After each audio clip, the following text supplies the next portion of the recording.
जय द्वारकाधीश मित्रों, आज तो रविवार એટલે આપણે નીકળી ગયા પિઝા ખાવા માટે। मौसम तो ऐसा लग रहा है दिल गार्डन गार्डन हो रहा है। અને પેલા અમે પહોંચી ગયા ટેરાનો હોસ પિઝામાં। ત્યાં તો 2 કલાકનું વેટિંગ હતું, જે સાંભળીને ભાઈની આંખમાંથી પાણી નીકળી ગયા।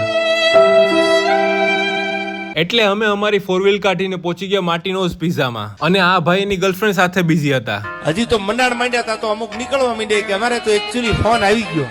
પછી જેવો હું અંદર ગયો તો મને એક મારો અહીંયા ફેન જોવા મળી ગયો। પછી 2 કલાક વિચારીને છેલ્લે અમે 7 ચીઝી પિઝા જ ઓર્ડર કર્યો। પછી આ એક ગરીબ વેટરને ભૂખ લાગી હતી તો મેં કીધું અમારી સાથે જ બેસીને ખાઈ લે। અને એક નવો પિઝા ટ્રાય કર્યો તો જે જીવનમાં અમે પાછા ક્યારેય નહીં કરીએ। પિઝાના થોડા ઘણા ફોટો પાડીને આ ડબ્બીમાં કંઈક હતું એ નાખી દીધું અને 4 હાથે ને 2 મોઢે ખાવાનું ચાલુ કરી દીધું। मतलब वो अलग ही लेवल का बंदा था। આ ભાઈને પિઝા ના ભાવ્યા એટલે કેન ખાવાનું ચાલુ કરી દીધું।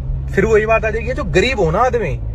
અને 40 રૂપિયાનું કેન લઈને 400 રૂપિયાના સોટા કરે એ જ આપણો પાકો ગુજરાતી। તમારામાં દમ હોય તો હાદી સાથીએ મોરે મોરો મારી દો, ખબર પડે।